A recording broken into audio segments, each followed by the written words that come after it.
কোনো মেয়ের সঙ্গে কিছু মানে রিলেশনশিপ নিয়ে ঘুরতে যাই, হোটেলে থাকি। কোনো নেশা নাই যে যেটা করে না। এইবার আপনার সামনে তো নেশা করেছে। হ্যাঁ, আমার সামনে তো দুদিন করেছে, কিন্তু আমি ধরেন না কি বলুন তো, মদ খেয়ে পড়ে আছে। শুধু পল্লিকার মান সম্মান চলে যাবে, আমাদের মান সম্মান চলে যাবে। ছুটি গেছে এখানে রাত্রে গাড়ি করে তুলে নিয়ে বাড়িতে ভালোভাবে শুয়ে দিচ্ছে, বাপকে বলেছে তুমি ছেলে কন্ট্রোল করো, সব কিছু মানে জ্ঞান ফিরেছে। তারপরে সবাই 2 ঘন্টা বুঝে হয়তো অর্ডারই করে নিয়েছে, সারাদিন ওকে বোঝাতে দিন কেটে গেছে।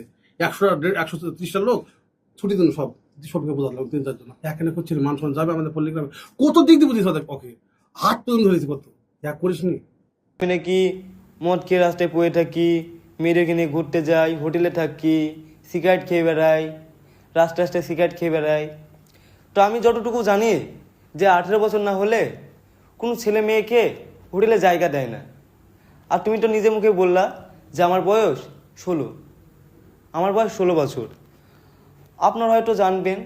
ফোন করলাম, দিয়ে বললাম যে ভাই এইরকম একটা ছেলেকে শফিক আইডি বিক্রি করেছে, তো দিয়ে টাকা আবার পাসওয়ার্ডও নিয়েছে, দিয়ে ও টাকাটা চাইছে। দিয়ে রবি ভাই বললো যে দেখো আমি বিরক্ত এই শুনতে শুনতে, কি বলবো বলো, এরকম ঘটনা শুনছি, আমরা নিজেরা বিশাল চিন্তিত, তো এরকম ঘটনা ঘটেছে। আমি বললাম হ্যাঁ এরকম ঘটনা ঘটেছে।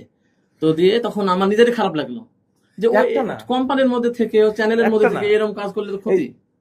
ভাই যে ঘটনাটা বলছে একটা না, এইটা তারপরে আমি খোঁজ নিয়ে দেখলাম যে অনেক, মানে আপনি যদি ক্যালকুলেশন করেন তো মোটামুটি 20 থেকে 25 লাখ স্ক্যাম করেছে শফিক নিজে 20 থেকে 25 লাখ। আর এটা করতে পারছে তার একটা কারণ আছে, এটা অন্য কেউ করতে পারবে না। এবার বিষয়টা আপনাকে বলি।